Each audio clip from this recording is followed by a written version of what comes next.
During our Thanksgiving feast, my brother rose, declaring triumphantly, "Mom and Dad are handing the business to me. Imagine this. It's Thanksgiving. Your entire family is gathered, laughing, clinking glasses, and then your own brother stands up, practically beaming, to announce he's inherited everything. You get nothing. But what if he had no idea you held the real power all along? What if the crown he thought was his was already sitting on your head?"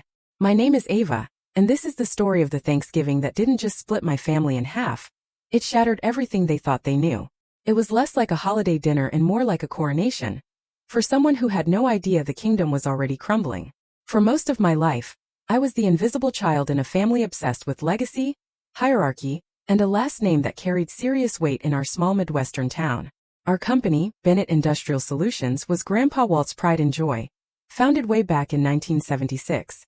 Everyone called him brilliant, stubborn, decades ahead of his time. To me, he was just Grandpa. The only one who ever looked at me and saw more than just Ethan's little sister. He saw me. My earliest memories? 7 years old, tiny sneakers, pigtails, trailing after Grandpa on the factory floor. He'd explain how every single component fit together, holding up blueprints saying, "See this, Ava? A good business is like a good engine.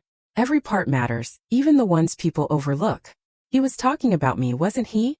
He'd pat my shoulder declaring, "This one has the brain for business." Right in front of everyone. Employees, relatives, even my parents. Mom would give an awkward smile. Dad would clear his throat. And Ethan?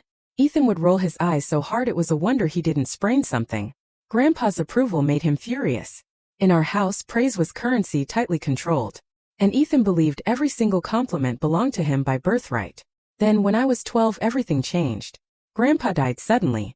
A heart attack. Quick. Cruel. I remember the funeral, the rain, my grandmother shaking hands, and my father.